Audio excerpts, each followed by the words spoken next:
Hello and welcome to our YouTube channel Omega classes. दोस्तों आज हम देखेंगे क्लास 12 के एसी सर्किट चैप्टर के एक्सरसाइज न्यूमेरिकल्स। ठीक है, चैप्टर अभी हमारा पूरा हुआ नहीं है, लेकिन जितने टॉपिक हमारे हो गए हैं उस पे आज हम न्यूमेरिकल्स देख लेते हैं।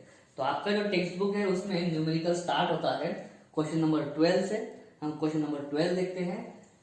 12 is if the effective current in a 50 cycle AC circuit is 5 ampere. Effective current, अब ये इफेक्टिव करंट का मतलब होता है आरएमएस करंट। ठीक है, तो आरएमएस करंट देके रखा है 5 एम्पियर और 50 साइकिल एसी सर्किट। 50 साइकिल मतलब फ्रीक्वेंसी देके रखी है 50 hertz. Okay, what is peak value of current? Peak value मतलब हमें ढूंढना है I0 मतलब मैक्सिमम वैल्यू। ठीक है, what is current 1/600 second after it was 0? मतलब current after 1/600 second that it was 0, या फिर ऐसा लिखेंगे करंट आफ्टर इट वाज 0 जब था उसके बाद में कितना 1/600 सेकंड बाद में कितना करंट था। सही है, तो हमें I0 देखना है। न्यूमेरिकल सॉल्व करने से पहले यहाँ पे मैंने कुछ वैल्यूज रखी है। 1/√2 की वैल्यू होती है 0.707, इसको आपको ध्यान में रखना होगा। और ये 1/π भी आएगा कभी कभी, वो है 0.3183। ठीक है, रेसिप्रोकल है पाई का, 0.3183 लगेगा। ठीक, तो देखना IRMS क्या होता है, वो होता है I0/√2। ये फॉर्मूला है। I0 इक्वल टू क्या आ जाएगा फिर √2 इंटू IRMS। सही है, तो √2 की वैल्यू भी ध्यान में होना जरूरी है। √2 की वैल्यू है 1.414। ठीक है, इंटू IRMS है 5। इसका मल्टीप्लीकेशन करेंगे, मल्टीप्लीकेशन करने के बाद हमारा आंसर आ जाता है। तो इसका मल्टीप्लीकेशन मैंने ऑलरेडी करके रखा है, वो है 7.07 M1 और क्या है I0 करंट है मतलब एम्पियर। तो I0 हमें मिल गया यहाँ पर। ठीक है, 7.07 ये मल्टीप्लिकेशन करोगे तो इतना आएगा। उसके बाद में बोला है करंट इतने सेकंड के बाद। ठीक है, तो करंट का इक्वेशन मालूम होना चाहिए। I इक्वल टू होता है I0 sine omega T. I0 sine omega T. I0 की वैल्यू अभी पता चली 7.07 इंटू साइन। अभी ओमेगा क्या होता है, तो ओमेगा का फॉर्मूला है 2π/t। 2π/t। ठीक है, और ये 1/t होता है फ्रीक्वेंसी, तो मैं यहाँ पे लिखूंगा 2π/nt। सही है, 2π/nt। तो 7.07 इंटू साइन 2π फ्रीक्वेंसी देके रखी है 50 और टाइम देके रखा है 1/600, तो 1/600 में ऐसा लिखता हूं। ठीक है, इस तरह से। तो 7.07 इंटू साइन अगर ढंग से करा, ये देखो ये 50 है इंटू 2, 50 इंटू 2 100 है और नीचे 600, तो 100 600 में क्या बचेगा, नीचे 6 बचेगा, ऊपर पाई बचा, तो डायरेक्ट लिखता हूँ π/6। साइन π/6 मतलब क्या 1/2। 7.07 का हाफ करो, 70 अगर करेंगे तो 35 मतलब 3.5 समथिंग आना चाहिए, वो आंसर है 3.535 एम्पियर। ठीक है, ये है हमारा रिक्वायर्ड करंट। तो इस तरह से हमारा पहला क्वेश्चन सॉल्व हो चुका है। नीचे का दिख रहा है क्या आपको? ओके, तो दोस्तों ये है हमारा क्वेश्चन नंबर 12। उम्मीद करता हूँ समझ में आ गया होगा। अभी लेते हैं हम क्वेश्चन नंबर 13। चलिए, तो क्वेश्चन नंबर 13 में दिया है, मैं पढ़ता हूं। A light bulb is rated 100 watt। 100 watt, watt क्या है पावर, तो पावर है 100 watt for 220 volt AC supply. अब ये देखो 220 वोल्ट दे के रखा है, खाली ना ये पीक वैल्यू बोला है ना कुछ बोला है। अगर मेंशन नहीं किया होता है तो वो जो वैल्यू होती है उसको हमेशा क्या लेना, आरएमएस। मैंने पहले भी बोला था पहले लेक्चर में एसी सर्किट के, अगर वोल्टेज करंट दिया है और वहां पे मेंशन नहीं करा है कि ये पीक वैल्यू है, आरएमएस वैल्यू है या कौन सी वैल्यू है, तो उसको आरएमएस लेना। तो वी आरएमएस देके रखा है 220 वोल्ट और आगे है 50 हर्ट्ज। ठीक है, फ्रीक्वेंसी देके रखी है 50 hertz. Next calculate resistance of the bulb, bulb का रेजिस्टेंस, और दूसरे बात में आरएमएस करंट। ठीक है, जैसे ही रेजिस्टेंस मिल जाएगा आरएमएस करंट भी मिल जाएगा। ठीक है, तो देखना हमारा पावर का फॉर्मूला यहाँ पे पुराना लगेगा, v स्क्वायर अपॉन आर होता है, तो यहाँ पे v कौन सा लेंगे, आरएमएस ही लेंगे। ठीक है, v स्क्वायर आरएमएस अपॉन आर, तो r क्या हो जाएगा, v square RMS upon p, तो r is equal to v square RMS करते हैं मतलब 220 इंटू 220, पावर कितनी है, पावर है 100, 0 0 0 0 कट, 22 इंटू 22 मतलब 22 का स्क्वायर, अगर मालूम है तो बहुत अच्छा, मुझे मालूम है 484 ओम, रेजिस्टेंस करंट आएगा 484। जैसे ये आर हमें मिल जाता है, आई आरएमएस मिल जाएगा, कैसे, ओम्स लॉ से, I RMS is equal to V RMS upon are.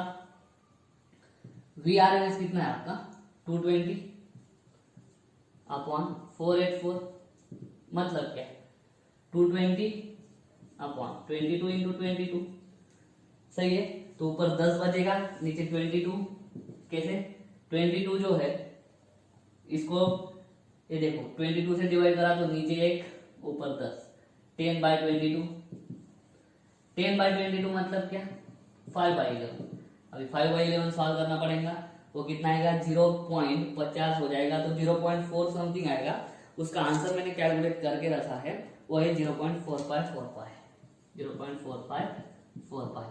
क्या करना है आपको, सिर्फ डिवीजन करना है, वो आपको आता है। तो ये हो गया हमारा क्वेश्चन नंबर 30। ठीक है, अभी हम देखते हैं क्वेश्चन नंबर 14। 14th करते हैं।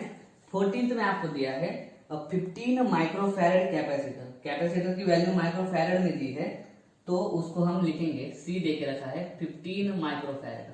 अभी माइक्रो को हम कैसे करेंगे, 10⁻⁶ लिखेंगे फैरेड, कैपेसिटर का ऐसा यूनिट होता है फैरेड, लेकिन ये माइक्रो में दिया है तो माइक्रो की जगह 10⁻⁶ मल्टीप्लाई करना पड़ता है। कनेक्टेड टू 220 वोल्ट, ये वी आरएमएस दिया है, ठीक है, और फ्रीक्वेंसी दिया है 50 हर्ट्ज सप्लाई का, सही है। Find capacitive reactance and current, XC ढूंढना है, करंट ढूंढना है आरएमएस, और उसके बाद में पीक करंट भी हमको ढूंढने को बोला है। उसके बाद में नेक्स्ट पार्ट में बोला है इफ फ्रीक्वेंसी को डबल कर दिया तो क्या असर होगा एक्सी पे और क्या असर होगा करंट पे, ठीक है, फ्रीक्वेंसी को डबल करने के बाद। तो चलिए स्टार्ट करते हैं सॉल्व करना। पहले एक्सी ढूंढना है, सिंपल फार्मूला है 1/ωc is equal to 1/2 pi frequency into C, values put करो, 1/2 पाई, ये है आपका 50 फ्रीक्वेंसी, कैपेसिटर है देखो 15 माइक्रोफैरेड, तो 15 इंटू यहाँ पे 10⁻⁶ लिखूंगा मैं, लेकिन वो 10⁻⁶ ऊपर जाएगा, ऊपर जाके 10⁻⁻⁶ हो जाएगा। ठीक है, अभी ढंग से देखना, ये 50 है, ये 200, ऊपर 10⁻⁶ है, नीचे 100 है, तो ये 100 क्या करेगा 10⁻⁶ के 2 जीरो कम कर देगा, तो ऊपर बच जाएगा 10⁻⁴ अपॉन ये पाई इंटू 15, सही है। तो ये क्या आ जाएगा 10⁻⁴ को ऐसा लिखेंगे 100 इंटू 100 अपॉन 15 इंटू पाई, 15 को मैं लिखता हूं 5 इंटू 3, 5 से ऊपर डिवाइड कर देंगे यहाँ पर, कितना 20 इंटू 100 कितना हो जाएगा 2, या फिर ये सिर्फ 20 रखता हूं, 20 इंटू 100 अपॉन 3 पाई। अभी 20/3 कितना आता, तो 20/3 मालूम है, 3 6 जा 18 बचे 2, वापस 3 6 जा 18, 3 6 जा 18, तो 6.667 आएगा इसका, तो 6.667 इंटू 100 कितना हो जाएगा 667, है ना, अपॉन पाई, पाई की वैल्यू बोल के रखी मैंने 1/पाई की, 667 इंटू 0.3183, इसका मल्टीप्लीकेशन मैंने करके रखा है, वो मल्टीप्लीकेशन मैं आपको बोलता हूँ 212 ओम, यह आएगा 212 ओम, ये है वैल्यू हमारी एक्सी की, सही है, ओके। उसके बाद में आरएमएस करंट भी बोला है और पीक करंट भी बोला है, तो सिंपल है, आई आरएमएस कैसे निकलेगा, आई आरएमएस निकलेगा V RMS upon XC, V RMS है आपका कितना 220 अपॉन ये है 212, ठीक है, इसको 2 2 से डिवाइड करके या 4 4 से डिवाइड करके हम मिनिमाइज कर लेंगे, तो फाइनल इसको मिनिमाइज करते करते हम आएंगे 55/53, ठीक है, 55/53। उसको हमने 4 से डिवाइड करा है, ठीक है, ऊपर भी 4 से डिवाइड करा, नीचे भी। इसका आंसर जब फाइनल करेंगे हम तो आएगा 1.0377, इसको अप्रोक्सीमेट लिखता हूँ 1.04, और ये करंट है ना, तो करंट क्या हो जाएगा एम्पियर, और ये करंट कौन सा है आपका आरएमएस करंट, ठीक है। अभी आरएमएस करंट क्या होता है, आई आरएमएस होता है आपका I0/√2, तो I0 क्या होगा आई आरएमएस इंटू √2। आई आरएमएस कितना है अब भी निकाला 1.04 इंटू 1.414। अभी ये कैलकुलेशन भी मैंने करके रखा है, मल्टीप्लीकेशन वो करेंगे, आएगा आंसर 1.470 एम्पियर I0, ठीक है। और अभी बाद में देखो, ये इतना पार्ट तो हो गया, अभी फ्रीक्वेंसी डबल करी तो यहाँ पे ध्यान दो, XC का फॉर्मूला ये वाला, अगर मैंने फ्रीक्वेंसी डबल कर दी तो XC क्या हो जाएगा, XC की वैल्यू हाफ हो जाएंगी, क्योंकि फ्रीक्वेंसी डिनोमिनेटर में है, उस पर कुछ पावर वगैरह नहीं है, तो लीनियरली इनवर्सली प्रोपोर्शनल है। अगर फ्रीक्वेंसी डबल कर देंगे हम तो ये 1/2FC/2 हो जाएगा, मतलब XC क्या हो जाएगा हाफ हो जाएगा। तो पहला आंसर XC पे क्या पड़ता है कि XC आधा हो जाएगा। अभी करंट देखो, करंट में XC नीचे आता है, अगर फ्रीक्वेंसी हमारा डबल हुआ तो XC म्हणजे रिएक्टेंस वो आधा हो गया, रिएक्टेंस अगर आधा हो गया तो हमारा करंट क्या हो जाएगा डबल, क्योंकि रिएक्टेंस क्या है अपोजिशन है। करंट के लिए हमारा XC नीचे आता है, सही है, ऊपर वोल्टेज है नीचे XC, ये अगर आधा हो गया तो करंट क्या हो जाएगा डबल हो जाएगा। तो फ्रीक्वेंसी जब बढ़ेगी तो फ्रीक्वेंसी बढ़ती है तब आपका करंट डबल हो जाएगा इस सर्किट में, ठीक है। तो दोस्तों इस तरह से हमने देखे हैं 12th, 13 और 14 नंबर का क्वेश्चन। चाहो तो आप तीनों का एक साथ स्क्रीनशॉट ले सकते हो, फिर हम देखते हैं आगे की क्वेश्चन। चलिए दोस्तों क्वेश्चन नंबर 15 करते हैं। दिया है N AC circuit consist of only an inductor of inductance 2 Henry, ठीक है। क्वेश्चन 15 इंडक्टेंस एल से डिनोट करते हैं 2 हेनरी, कुछ कन्वर्ट करने का जरूरत है नहीं। If the current is represented by the sine wave of amplitude 0.25, मतलब करंट का एम्पलीट्यूड दे दिया है 0.25 एम्पियर, सही है, एंड फ्रीक्वेंसी 60 हर्ट्ज, फ्रीक्वेंसी देके रखा है 60 हर्ट्ज, ठीक है। Calculate effective potential difference across inductor, PD across inductor, आगे वर्ड लगाया है इफेक्टिव, इफेक्टिव मतलब हमको ढूंढना है VRMS और दूसरा कुछ नहीं, सही है। और पाई की वैल्यू यूज करने को बोला है 3.142, हमको मालूम है, ठीक है, देने की जरूरत है नहीं, फिर भी चलो। I0 दिया है, L दिया है, फ्रीक्वेंसी देके रखा है, ठीक है। देखो हमारे पास फॉर्मूला है VRMS is equal to IRMS into XC।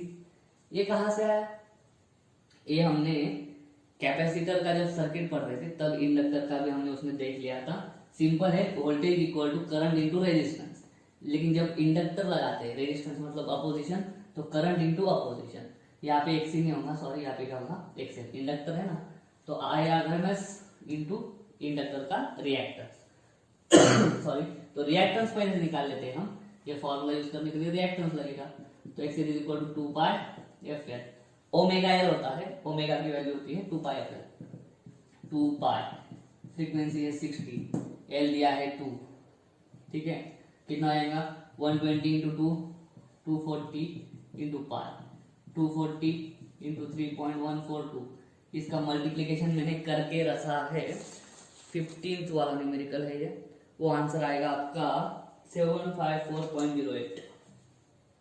754.08 Excel, इसका यूनिट होता है ओम, सही है।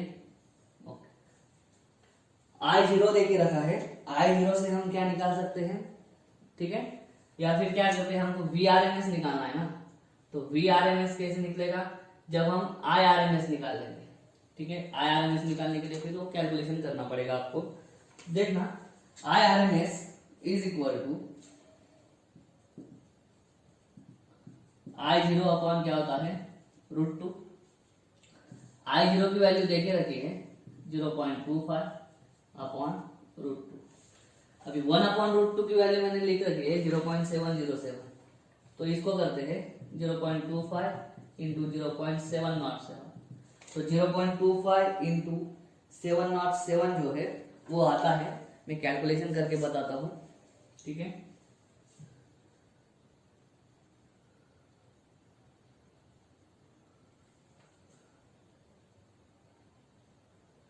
दोस्तों ये आएगा 0.17675, 0.17675, तो 1767 है ना, मैं इसको क्या कर देता हूँ 0.177, राउंड ऑफ कर देंगे 3 डेसिमल तक, सही है।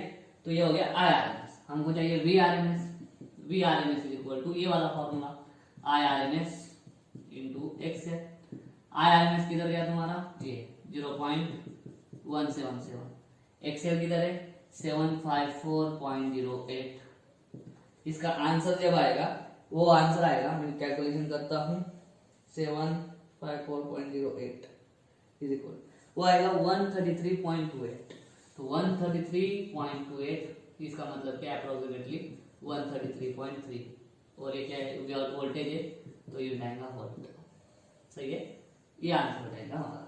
VRMS निकालना था, निकल गया। इस तरह से हमारा क्वेश्चन नंबर 15 हो चुका है।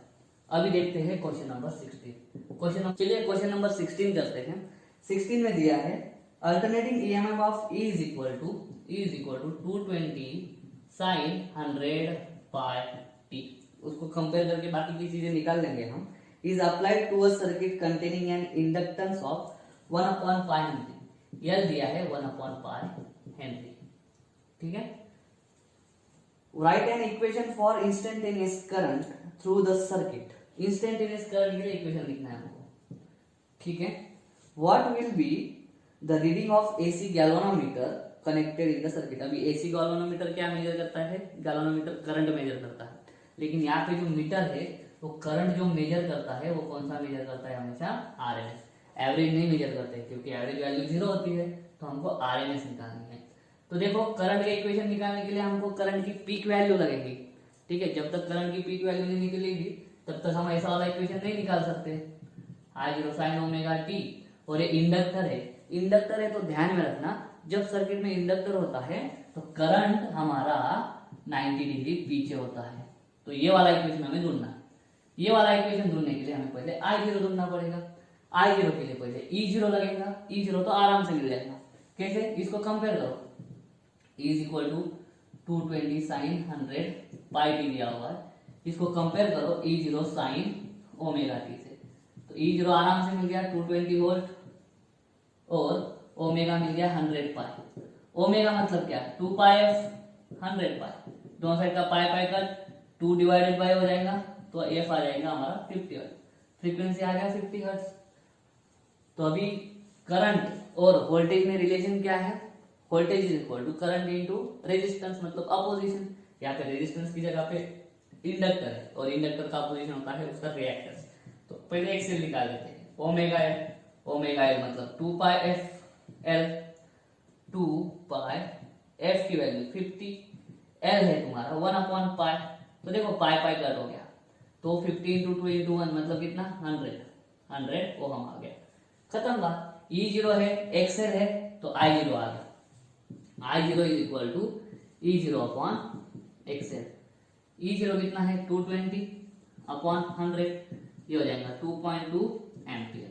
तो जैसे ही I0 मिल गया, I is equal to I0 इसमें वैल्यू डालते हैं 2.2 साइन ओमेगा टी है हमारे पास 100 पाई टी माइनस π/2, क्योंकि ये इंडक्टिव सर्किट है, इंडक्टिव सर्किट में हमारा करंट वोल्टेज से 90 डिग्री पीछे होता है, सही है, उस हिसाब से आ जाएगा। और कुछ बोला है, हाँ IRMS भी निकालना है।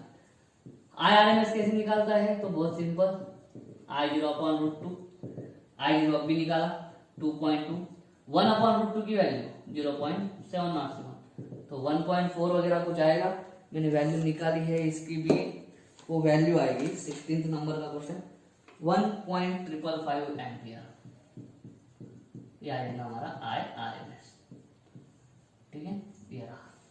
तो दोस्तों आज हमने क्वेश्चन नंबर 12 से लेके क्वेश्चन नंबर 16 इतने 5 न्यूमेरिकल्स देखे हैं। बाकी भी न्यूमेरिकल्स है इस चैप्टर में, वो हम देखेंगे बाद में नेक्स्ट वीडियो में। उम्मीद करता हूँ आज का वीडियो अच्छा लगा होगा। अगर ऐसा है तो वीडियो को लाइक करो, वीडियो को शेयर करो, चैनल को सब्सक्राइब कर देना। तो आज हम देखेंगे क्वेश्चन नंबर 17 से। क्वेश्चन नंबर 17 है आपके स्क्रीन पे, गिवन डेटा है उसका 25 माइक्रोफैरेड कैपेसिटर की वैल्यू दे के रखी है 25 माइक्रोफैरेड। माइक्रो है तो क्या आ जाएगा 10⁻⁶ मल्टीप्लाई। ओके, उसके बाद में है 0.10 हेनरी इंडक्टर दे के रखा है 0.1 हेनरी। ओके, उसके बाद में है 25 ओम रेजिस्टेंस आर दे के रखा है 25 ओम। और है are connected in series with AC source whose EMF is given by E is equal to 310 sine, इससे बाकी की चीजें निकाल लेंगे हम, 314 T होल्स। सही है। व्हाट इज द फ्रीक्वेंसी निकालना है हमको, फ्रीक्वेंसी क्या है।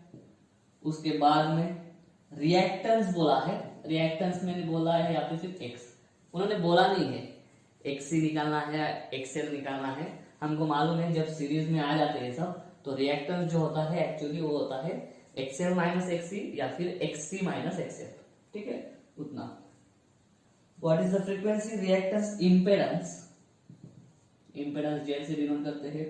उसके बाद में current and phase angle of the circuit. Current बोला है मतलब कौन सा बोला है, IRMS। ओके, और बोला है फेज एंगल, फेज एंगल मतलब फाई भी ढूंढना है। बहुत सारी चीजें ढूंढनी है, एक एक ढूंढते हैं। सबसे पहले ढूंढना आसान होगा फ्रीक्वेंसी। कैसे, हमें दिया है E, हमको मालूम है ये वाला टर्म साइन ओमेगा टी, इसे दो चीजें मिल जाती है। E0 मतलब पीक वैल्यू मिल जाती है, वो है 310 वोल्ट। सही है। और ओमेगा इज इक्वल टू क्या है 314, omega is equal to 314।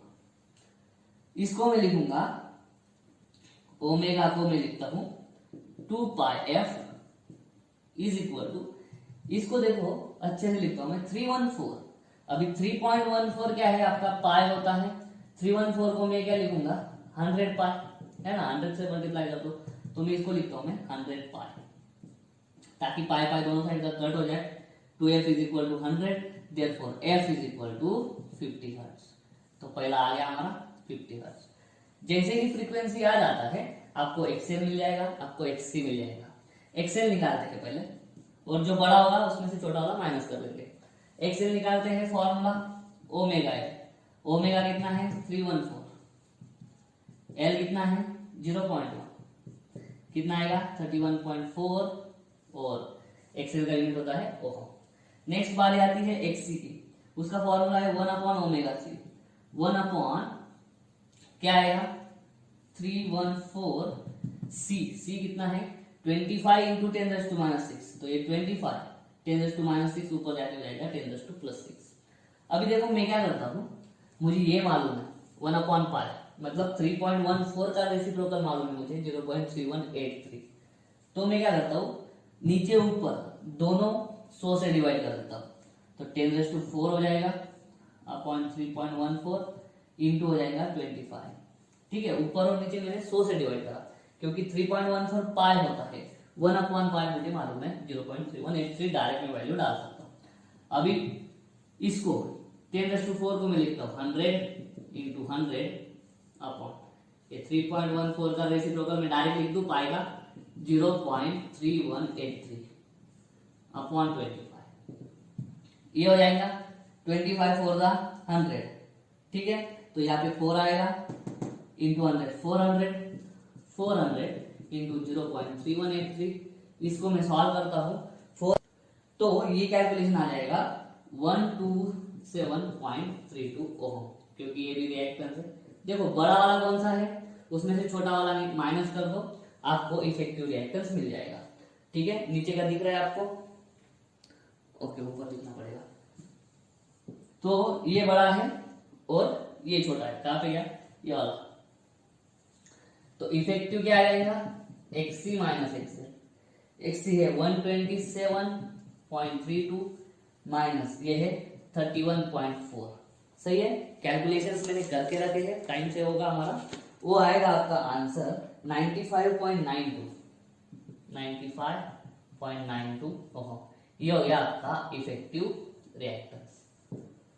Okay, reactance आ गया, फ्रीक्वेंसी हो गया जेड। ठीक है, सीरीज सर्किट है, जेड का फॉर्मूला मालूम होना चाहिए R square plus XL minus XC bracket square. R की वैल्यू है कितना है 25, उसका स्क्वायर 625, एक्सएल माइनस एक्सी 95.92।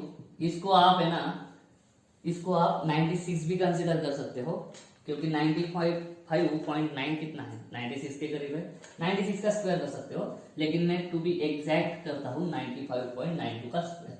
तो अंडर रूट ये 625 और 95.92 का स्क्वायर है मेरे पास, वो है 9200.64।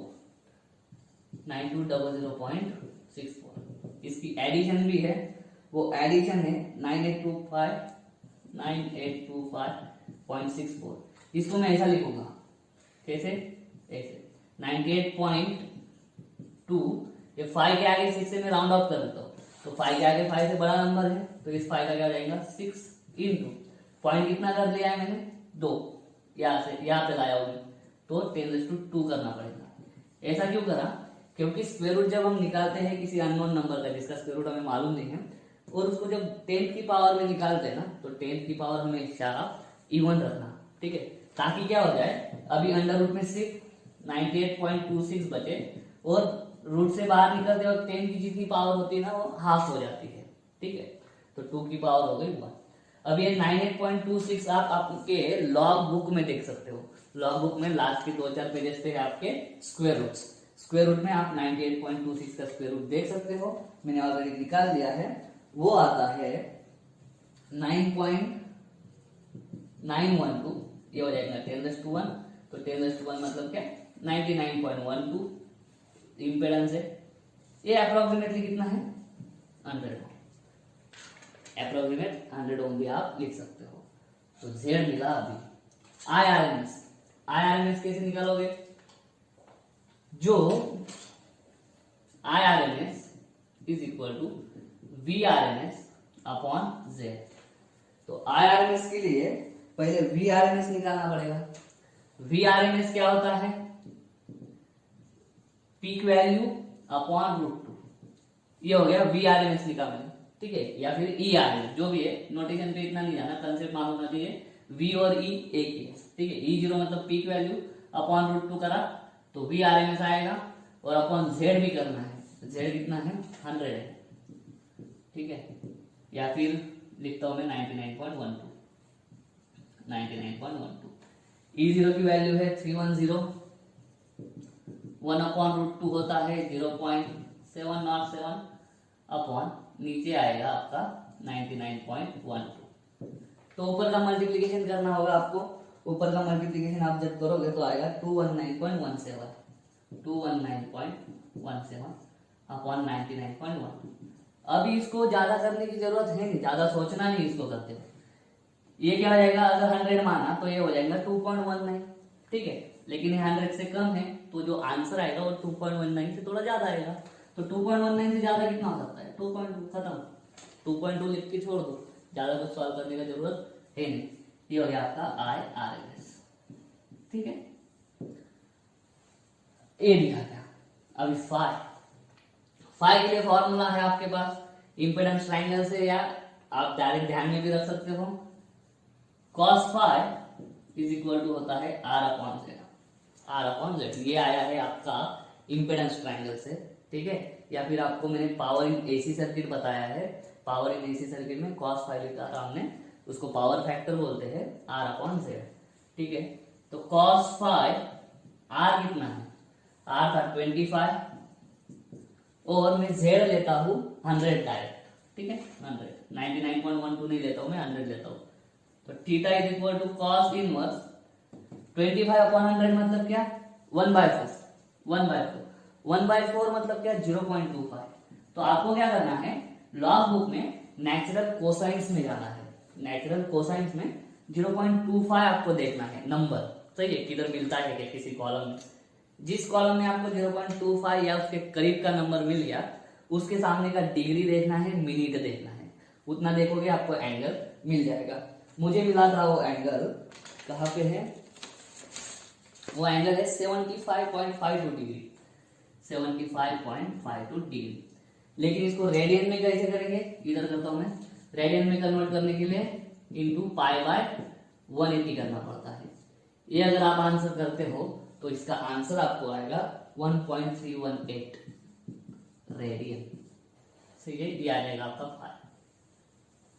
तो दोस्तों न्यूमेरिकल थोड़ा बड़ा था, कैलकुलेशंस भी इसमें थोड़े ज्यादा आते, लेकिन धीरे धीरे करना, टाइम मिलेगा आपको एग्जाम में, ठीक है। तो ये था हमारा क्वेश्चन नंबर 17। इसके आंसर्स चेक कर लेता हूं मैं एक बार। ओके, आंसर सारे सही है। अभी हम स्टार्ट करते हैं क्वेश्चन नंबर 18। स्क्रीनशॉट ले लो इसको चाहो तो। क्वेश्चन नंबर 18 करते हैं। दिए हमें इंफॉर्मेशन दी है, कैपेसिटर ऑफ 100 माइक्रोफैरेड, 100 माइक्रोफैरेड मतलब 100 इंटू 10⁻⁶ फैरेड मतलब 10⁻⁴ farad. Okay, next a coil of resistance 50 Om.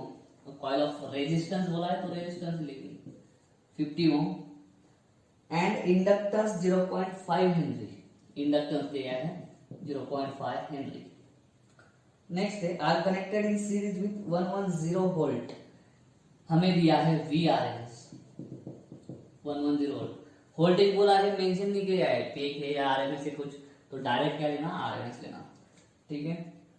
50 hertz frequency दी है 50 हर्ट्ज।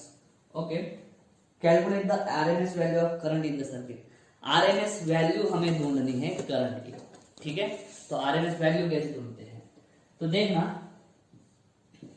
IRMS हमें मालूम है VRMS अपॉन Z ढूंढना होगा पहले, लेकिन Z कैसे मिलेगा, पहले XL ढूंढना पड़ता है, बाद में XC ढूंढना पड़ता है, ठीक है। R मालूम है हमको 50 ओम, कोई दिक्कत नहीं। XL ढूंढते हैं, XL मतलब ओमेगा है, ओमेगा मतलब क्या 2 पाई एफ एल। इसको सॉल्व करते हैं, 2 इंटू 3.14 इंटू फ्रीक्वेंसी है आपकी 50 और ये है 0.5।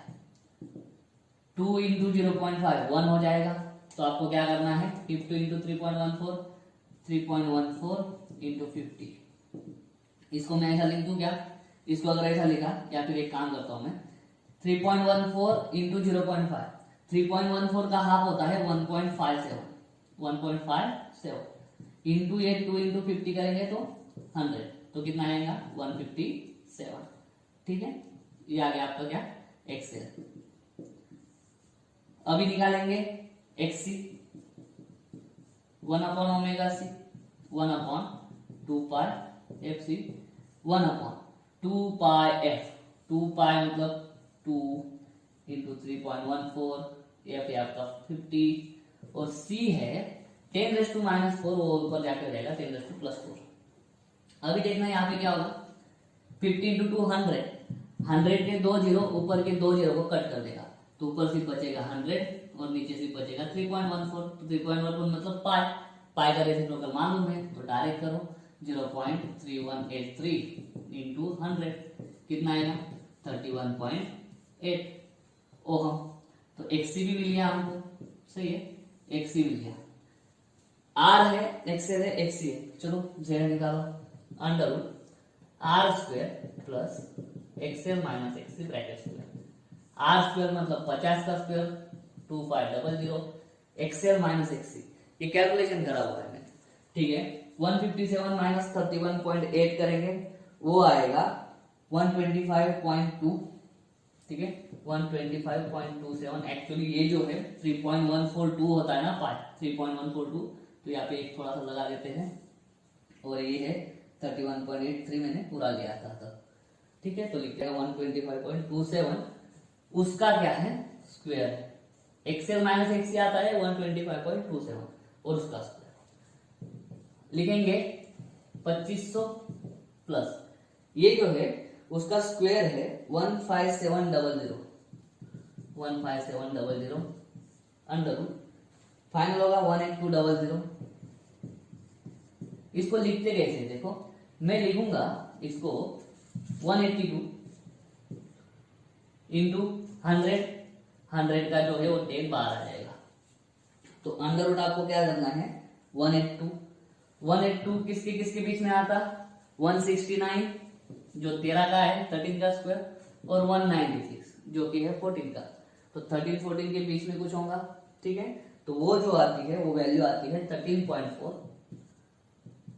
इंटू 10, वो आंसर आएगा आपका 13.49 था इंटू 10 कितना हो जाता 134.9, ये हो जाता है आपका जेड मिल गया। आपको अभी क्या करना है I R M S is equal to V R M S upon Z.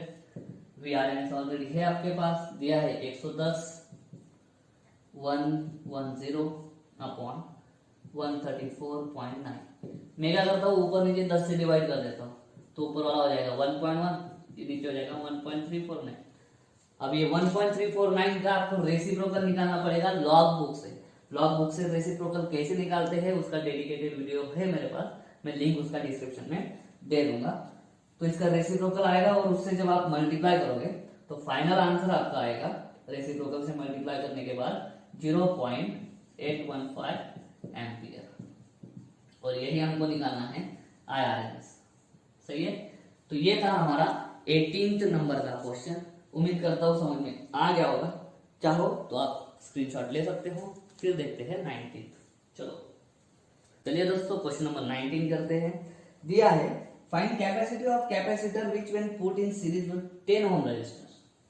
Are दिया है 10 ohm, okay. Max power factor equal to 0.5। Power factor पे बेस्ड है, आई नहीं cos फाई दे के रखा है, cos फाई इज 0.5, ठीक है। अज्यूम 80 वोल्ट, वोल्टेज कितना है 80 वोल्ट, ये मतलब क्या कुछ बोला नहीं है वोल्टेज, तो वी आर एम एस दिया है, ठीक है। और 100 हर्ट्ज फ्रीक्वेंसी दिया है 100 हर्ट्ज, निकालना है। फाइंड कैपेसिटर, कैपेसिटर निकालना है, ठीक है। यहाँ पे क्या है आपका जो सर्किट है ना, वो सर्किट में सिर्फ और सिर्फ आपका कैपेसिटर है और आपका रेजिस्टेंस है। तो ये कैपेसिटिव सर्किट का प्रॉब्लम है जिसपे आपको cos फाई लेके रखा है। देखो cos फाई की वैल्यू है 0.5, ठीक। cos फाई होता है R upon Z is equal to 0.5। R की वैल्यू है 10 upon Z is equal to 0.5। तो z कितना आएगा 10 अपॉन 0.5। 10 अपॉन 0.5 मतलब आधा, आधे से डिवाइड करना मतलब 2 से मल्टीप्लाई, कितना आता है z इक्वल टू आ जाएगा 20 ओम, ठीक है। z मिल गया हमको निकालना है कैपेसिटर की वैल्यू, z मिल गया। चलो अभी इंपेडेंस ट्रायंगल पे ध्यान देना, यहाँ पे हम निकालते थे R, यहाँ पे आता था इफेक्टिव कैपेसिटिव सर्किट है तो नीचे आएगा, ठीक है। ये इतना होता था XC, ठीक है, इतना XC होता था, ये R, ये Z। तो यहां से पता चलता था Z square is equal to R square plus XC square. तो XC square is equal to क्या होता था Z square minus R square. Z भी मालूम है, R भी मालूम है। XC इज इक्वल टू, यहाँ पे 20 करेंगे अपन, XC इज इक्वल टू 20 का स्क्वायर माइनस 10 का स्क्वायर, इसको क्या कैसे करेंगे अंडर रूट में। तो 20 का 400, ये अंडर रूट आ जाएगा 100 300, तो आ जाएगा 10 रूट 3। एक्सी कितना आया 10 रूट 3। हमें लेकिन सी चाहिए, तो एक्सी क्या होता है 1 upon omega C. 1 upon omega C मतलब क्या, 1 अपॉन ओमेगा सी मतलब 1 अपॉन 2 पाई एफ सी। 1 अपॉन 2 पाई एफ, 2 है, पाई पाई है, एफ क्या है 100, 100 इंटू 2 200, 1 अपॉन 200 पाई इंटू सी, और इतनी वैल्यू क्या आ रही है आपकी 10 रूट 3। तो क्या हो रहा है आपको सी चाहिए, सी से क्या होता है 200 पाई, सी उधर जाएगा तो 10 रूट 3 नीचे आएगा 10 रूट 3, ये सी। बस अभी आपको इसको सॉल्व करना है, कैसे 1 2 3 ऊपर जाके 10⁻³ हो जाएगा, नीचे आता है। और ये पाई का रेसिप्रोकल भी मालूम है 0.3183, और 1 अपॉन रूट 3 भी मालूम है 0.577, ठीक है। बाद में बचता क्या है, 2 बचता है। ये आपको करना पड़ेगा। ये अगर आप मल्टीप्लिकेशन करते हो तो फाइनली सी की वैल्यू मिलती है। मैंने कैलकुलेशन करके रखा है 9.18 इंटू 10⁻⁵ है फैराडे। इसका मतलब है 9.2 इंटू 10⁻⁵ फैराडे। ठीक है दोस्तों, तो ये था 19th नंबर का क्वेश्चन। ठीक है, इसको ज्यादा डिवाइड नहीं करना है, 577 को डिवाइड कर दो। ठीक है, 577 है, इसको 58 लिख दो। ठीक है, इसको ड्रॉप करके 8 लिख दो।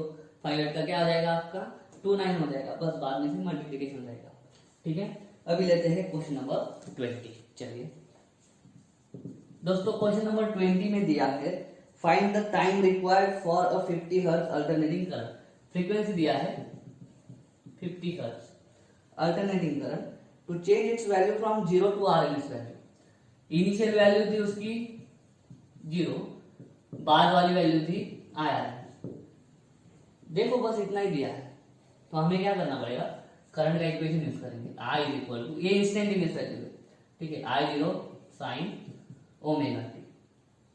आई उन्होंने कितना मतलब कहाँ तक उसको पहुंचना है, आई आरएमएस तक। आई आरएमएस कितना होता है, I0/√2। डायरेक्ट यहाँ पे आई आरएमएस की वैल्यू में डाल देता हूँ, I0 into sine omega T. Omega मतलब 2πf into T. I0 cut, तो 1/√2 इज इक्वल टू साइन ये 2π f है 50, 2 इंटू 50 100 पाई। ठीक, सही है। अभी अपने को t निकालना है, t कैसे निकलेगा। ठीक है, तो मैं क्या करता हूं, ये 1/√2 क्या है, ये 1/√2 को मैं लिखता है sine π/4 is equal to sine 100 pi t. दोनों साइड का है ना, ये कट हो जाएगा साइन साइन, तो π/4 is equal to 100 pi t. Pi भी cut, t is equal to, ये 100 नीचे आ जाएगा, 1 ये ऑलरेडी 4 तो नीचे है 100, 1/400। तो 100 का 2 जीरो की वजह से ऊपर 10⁻² हो जाएगा, और 1/4 होता है 0.25। तो इसको टर्म से लिखेंगे 0.25 इंटू 10⁻²। इसको लिखना कैसे कैपेसिटर में, तो 25 लिखेंगे क्या, 2.5 में दिया है, तो चलो 2.5, ओ सॉरी टाइम निकालना है, तो 1 पॉइंट आगे लिखेंगे, तो 1 माइनस पावर बढ़ा दो, -3 सेकंड। बस इतना टाइम उसको लगेगा 0 से उसकी आरएमएस वैल्यू जितनी तक पहुंचने के लिए। ठीक है दोस्तों, तो आज हमने देखा है क्वेश्चन नंबर 17 से लेकर क्वेश्चन नंबर 20 तक। और भी न्यूमेरिकल्स हैं, लेकिन उसके लिए जो थ्योरी चाहिए वो थ्योरी हमने पढ़ी नहीं है अभी तक। वो थ्योरी पहले पढ़ेंगे, उसके बाद में वो न्यूमेरिकल भी खत्म कर देंगे। उम्मीद करता हूँ आज का वीडियो अच्छा लगा होगा। अगर ऐसा है तो वीडियो को लाइक करो, वीडियो को शेयर करो, चैनल को सब्सक्राइब कर देना। आज हम स्टार्ट करने वाले हैं क्वेश्चन नंबर 21 से। वीडियो को एंड तक देखना। अगर वीडियो अच्छा लगेगा तो वीडियो को लाइक करना, वीडियो को शेयर करना, चैनल को सब्सक्राइब कर देना। ठीक है, तो क्वेश्चन नंबर 21 में पढ़ता हूँ, आपकी स्क्रीन पे है। Calculate the value of capacity in picofarad. ठीक है, कैपेसिटी का यूनिट है फैरड, उसको पिकोफैरड में कैलकुलेट करना है। Which will make 101.4 micro henry inductance to oscillate with frequency of 1 megahertz. ठीक है, फ्रीक्वेंसी देखे रखी है उन्होंने, वो है 1 मेगाहर्ट्ज। 1 मेगाहर्ट्ज का मतलब होता है 10⁶ हर्ट्ज। इंडक्टर देखे रखा है, इंडक्टर की वैल्यू है 101.4 माइक्रो हेनरी। माइक्रो हेनरी मतलब क्या, ये 101.4 इंटू 10⁻⁶ हेनरी। मेगा मतलब 10⁶, और माइक्रो मतलब 10⁻⁶। इसको और ढंग से लिखूंगा मैं 1.014 इंटू 10⁻, अभी ये 0.2 अगर पीछे गया है इधर, तो 10⁻⁴ हेनरी हो जाएगा। सही है। उसके बाद में उन्होंने बोला है कि कैपेसिटी निकालो पिकोफैरड। कैपेसिटी इन पिकोफैरड कितना आता है वो हमें निकालना है। देखो एक सिंपल फॉर्मूला हमको मालूम है फ्रीक्वेंसी का, जो रेजोनेंट फ्रीक्वेंसी के लिए होता है, F is equal to 1/2π√LC। दोनों साइड पे स्क्वायर कर देता हूँ, F² इज इक्वल टू 4π², और इनका हट जाएगा, 2 का स्क्वायर 4, पाई का π², LC का स्क्वायर रूट हट जाएगा स्क्वायरिंग की वजह से। तो C निकालना है मुझे, तो C इज इक्वल टू, ये F² नीचे आ जाएगा, 1/4 पाई एफ स्क्वायर एल। बस अभी हमें क्या करनी है, सिर्फ और सिर्फ वैल्यूज पुट करनी है। क्या रहेगा, इज इक्वल टू 1/, ये क्या होगा, पाई स्क्वायर 1/4 इंटू, देखो अभी पाई स्क्वायर क्या होता है, मैं अप्रोक्सीमेशन यूज करता हूं। जो पाई होता है उसकी वैल्यू होती है 3.142 और कुछ कंटिन्यू रहता है, ठीक है, इरेशनल नंबर है पाई। पाई स्क्वायर जब करते हैं तो 9.87 कुछ आता है। तो पाई स्क्वायर की वैल्यू जो है ना, मैं ये 9.87 को अप्रोक्सीमेटली क्या लेता हूँ, 10 ले लेता हूँ। तो पाई स्क्वायर की वैल्यू मैं क्या रखता हूँ, 10। अगर आप सीईटी जेईई या नीट की तैयारी करते हो तो ये चीजें आपको ध्यान में रखना है कि पाई स्क्वायर को 9.86 नहीं डालना है या 9.87 मत डालो, डायरेक्ट 10 डाल दो, करीबन आंसर आ जाएगा। उसके बाद में एफ स्क्वायर, एफ है आपका ये 10⁶, उसका स्क्वायर करेंगे तो 10⁶ का स्क्वायर होता है 10⁻²। और ये देखे रखा है आपको इंडक्टर, ठीक है, एल की वैल्यू 1.014 इंटू 10⁻⁴। 1/4 क्या होता है, 1/4 होता है 0.25।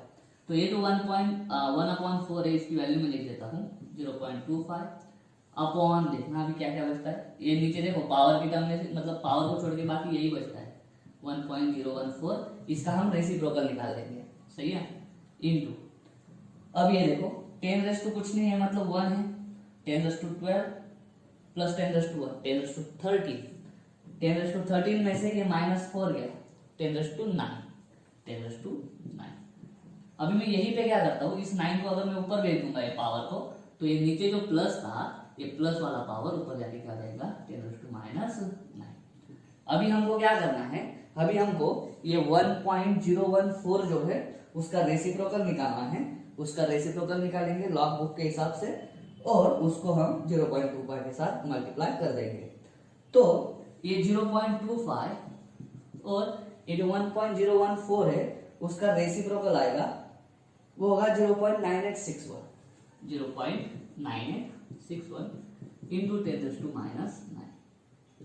बस अभी इन दोनों का क्या कर देते हैं, इन दोनों का भी मल्टीप्लिकेशन कर देते हैं, इंटू 0.25 करेंगे तो क्या आएगा 0.2465, 0.2465 इंटू 10⁻⁹। अभी देखो क्या दिया है इन्होंने, पिको फैरेड। अभी पिको फैरेड मतलब क्या, ये 10⁻⁻ नहीं होता है, 10⁻12 होता है। तो मुझे 10⁻12 करना है, तो मैं क्या करूंगा 246.5 इंटू 10⁻12 फैरेड, इसी का मतलब हो जाएगा 246.5 पिको फैरेड। नीचे का दिख रहा होगा आपको पिको फैरेड, ओके, ये होगा आपका आंसर 246.5 पिको फैरेड। देखो आपके बुक में जो दिया है वो 249 समथिंग दिया है, वो क्यों है, क्योंकि उन्होंने जो एग्जैक्ट वैल्यू लिया है, उन्होंने पाई स्क्वायर का वैल्यू लिया है 9.86, ठीक है, लेकिन हमको 10 लिया तो भी चलेगा, इतना मार्जिन आंसर में चलता है, ठीक है। वहां पे आपको मेंशन करना होगा कि पाई स्क्वायर की वैल्यू हमने 10 डाल दी है, तो इतना मार्जिन चलेगा, नहीं तो बहुत ज्यादा डिफिकल्ट हो जाता है न्यूमेरिकल। अभी करते हैं क्वेश्चन नंबर 22, आपके स्क्रीन पे है, मैं पढ़ता हूं क्वेश्चन 22। 10 माइक्रोफैरेड कैपेसिटर की वैल्यू दी है 10 माइक्रोफैरेड, मतलब 10 into 10⁻⁶ farad is charge to 25 volt potential, voltage देके रखा है 25 वोल्ट, ओके। उसके बाद में बोला है the battery is disconnected and pure 100 milli henry coil. 100 milli henry मतलब क्या, इंडक्टर्स दिया है 100 मिली हेनरी, ठीक है। इसको करेंगे क्या रहेगा 0.1 हेनरी। मिली को हेनरी में कैसे करते हैं, 10⁻³ से मल्टीप्लाई कर देंगे, -3 से मल्टीप्लाई करने पे कितना रहेगा 0.1। इसको ऐसे भी लिख सकते हैं 10⁻⁵ फैरेड के है, ये पावर 1 है, -6 से उतना आता है, चलो। is connected across the capacitor so that LC oscillations are set up, मतलब ये LC oscillation पे न्यूमेरिकल है, okay. Calculate maximum current in the coil, current कितना होगा मैक्सिमम। अभी LC oscillation हमने पढ़ा है, उसमें स्टार्टिंग में जो एनर्जी होती है वो किसके पास होती है, कैपेसिटर के पास होती है, और जब करंट मैक्सिमम हो जाता है इंडक्टर के अंदर का, तो पूरी एनर्जी किसके पास होती है? इंडक्टर के पास। तो law of conservation of energy इसमें हम यूज कर सकते हैं। कैसे? देखो स्टार्टिंग में जो एनर्जी होगा वो होगा Q²/C, और जब इंडक्टर के अंदर करंट मैक्सिमम हो जाएगा यही एनर्जी हमारी मैग्नेटिक फील्ड वाली एनर्जी में कन्वर्ट हो जाती है, और मैग्नेटिक फील्ड वाली एनर्जी होती है ½ Li²। ये कब? जब इंडक्टर के अंदर करंट 0 है, और ये कब? जब इंडक्टर के अंदर करंट मैक्सिमम है। सही है। तो जितना एनर्जी कैपेसिटर के पास होगा बाद में उतना ही टोटल एनर्जी किसके पास आ जाएगा? इंडक्टर के पास। कब? जब करंट मैक्सिमम होगा। तो ये law of conservation of energy use करेंगे ना, तो ये आंसर आ जाएगा। I² कितना आएगा? देखो दोनों साइड का हाफ हाफ कट हो जाएगा। I² आएगा Q²/C, इधर का एज इट इज, और ये L जो है ये I² के साथ में मल्टीप्लाई होगा, इधर आके डिवाइड हो जाएगा इस तरह। तो इससे I क्या हो जाएगा? दोनों साइड पे स्क्वायर रूट डाल देंगे तो I = Q/√CL। ठीक है, दोनों साइड पे रूट डाल देना, तो I = Q का रूट क्या हो जाएगा? Q² का रूट हो जाएगा Q, और ये दोनों अंडर रूट में। चलो वैल्यू डाल देते हैं, Q निकाल लेते हैं फिर पहले। Q = C कितना है आपका? 10⁻⁵ इंटू V कितना है आपका? 25। बस ये एज इट इज रह देते, ये है कूलम, C फॉर कूलम। तो डाल देते हैं value 25 into 10⁻⁵ upon under root C है 10⁻⁵ इंटू L देखो 0.1। 0.1 मतलब क्या? 0.1 मतलब 10⁻⁴। इसको सॉल्व करेंगे तो 25 इंटू 10⁻⁵ अपॉन अंडर रूट 10⁻⁶। कैसे? दोनों का बेस सेम है, इंडेक्स की क्या हो जाएगी? सम हो जाएगी। -5 -1 -6। 25 इंटू 10⁻⁵ अपॉन 10⁻3। 10 की पावर इवन है, रूट करते वक्त क्या होती है? पावर आधी हो जाती है। 6 है -3, ये माइनस के ऊपर जाके प्लस हो जाएगा। 25 into 10⁻⁵ into 10⁻+3 is equal to 25, कितना बचेगा? 10⁻² एम्पियर। इसका मतलब हो जाएगा 0.25 एम्पियर। I = ये है आपके मैक्सिमम करंट का वैल्यू। क्योंकि जब करंट मैक्सिमम होगा तो पूरी कैपेसिटर के पास जो पहले एनर्जी थी ना, वो अभी किस में आ जाएंगी? इंडक्टर के अंदर आ जाएंगी। तो ये स्टार्टिंग की एनर्जी, जब पूरा का पूरा एनर्जी कैपेसिटर के पास हो, उसी को हम इक्वेट कर देंगे इंडक्टर की एनर्जी के साथ। तो आपको इसका किसका था? ये मैक्सिमम करंट का वैल्यू मिल जाएगा। चाहो तो आप इसका स्क्रीनशॉट ले सकते हो। फिर हम लेते हैं क्वेश्चन नंबर 23। चलिए दोस्तों, क्वेश्चन नंबर 23 लेते हैं। स्क्रीन पे है 100 माइक्रोफैरड कैपेसिटर दे के रखा है 100 माइक्रोफैरड, मतलब 100 इंटू 10⁻⁶ फैरड, मतलब 100 कट हो जाएगा, ये दो कट कर देगा। ठीक है, 10⁻⁴ farad. Charge with 50 volt source supply, voltage दे के रखा है 50 वोल्ट। ठीक है, then source supply is remove, मतलब सप्लाई रिमूव कर दिया, कैपेसिटर चार्ज होने के बाद रिमूव कर देते हैं। ठीक है, and the capacitor is connected across an inductance, as a result of which 5 ampere current flows through the inductor. Maximum current जो इंडक्टर के अंदर से फ्लो हो रहा है वो दिया है उन्होंने एक्चुअली, कितना? 5 एम्पियर करंट मैक्सिमम फ्लो हो सकता है इंडक्टर के अंदर।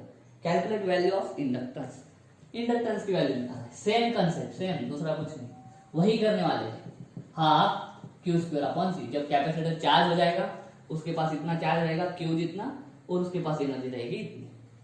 धीरे धीरे कैपेसिटर डिस्चार्ज होगा, एक टाइम आएगा जब कैपेसिटर के अंदर जो एनर्जी थी वो खत्म हो जाएगी, पूरी एनर्जी किसके पास आएगी? इंडक्टर के पास, जब करंट मैक्सिमम हो जाएगा कितना? 5 एम्पियर। हमको निकालना है L की वैल्यू, तो दोनों साइड का हाफ हाफ कट हो गया। L कैसे निकलेगा? L = I² जो है ये L के साथ मल्टीप्लाई को है, इधर आके डिवाइड हो जाएगा Q²/CL। ठीक है, I²। Okay, Q²/CL it is इधर का, I² डिवाइड हो गया। Q² = हम कैसे लिख सकते हैं? C² V²। Q = CV है, तो Q² = क्या? C का V², V का V² अपॉन C I²। ये हो जाएगा CV² अपॉन I²। चलो C की वैल्यू डाल देते हैं 10⁻⁴।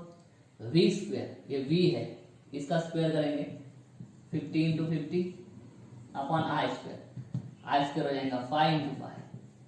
सही है, तो L देखो क्या होगा? 5 10 है ना, ये 10, 5 ये 10, 10⁻⁴ इंटू ये 10 इंटू 10 कितना आ जाएगा 10⁻²।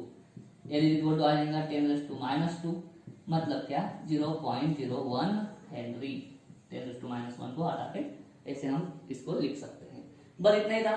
एक पहले 5 से 50 को डिवाइड कर दिया, दूसरे 5 से ये 50 को डिवाइड कर दिया। 10 10 100 100 मतलब 10⁻², 10⁻⁴ और +2 -2। तो इस तरह से हमारा इंडक्टर की वैल्यू आ जाएगी। तो बस दोस्तों इतना ही था। आपका जो एसी सर्किट चैप्टर है वो इस तरह से हमने खत्म कर दिया है। इसकी थ्योरी भी कंप्लीट हो चुकी है, न्यूमेरिकल भी कंप्लीट हो चुकी है। उम्मीद करता हूँ वीडियो अच्छा लगा होगा। अगर ऐसा है तो वीडियो को लाइक करो, वीडियो को शेयर करो, चैनल को सब्सक्राइब कर देना। मिलता हूँ नेक्स्ट वीडियो में, तब तक के लिए जय हिंद।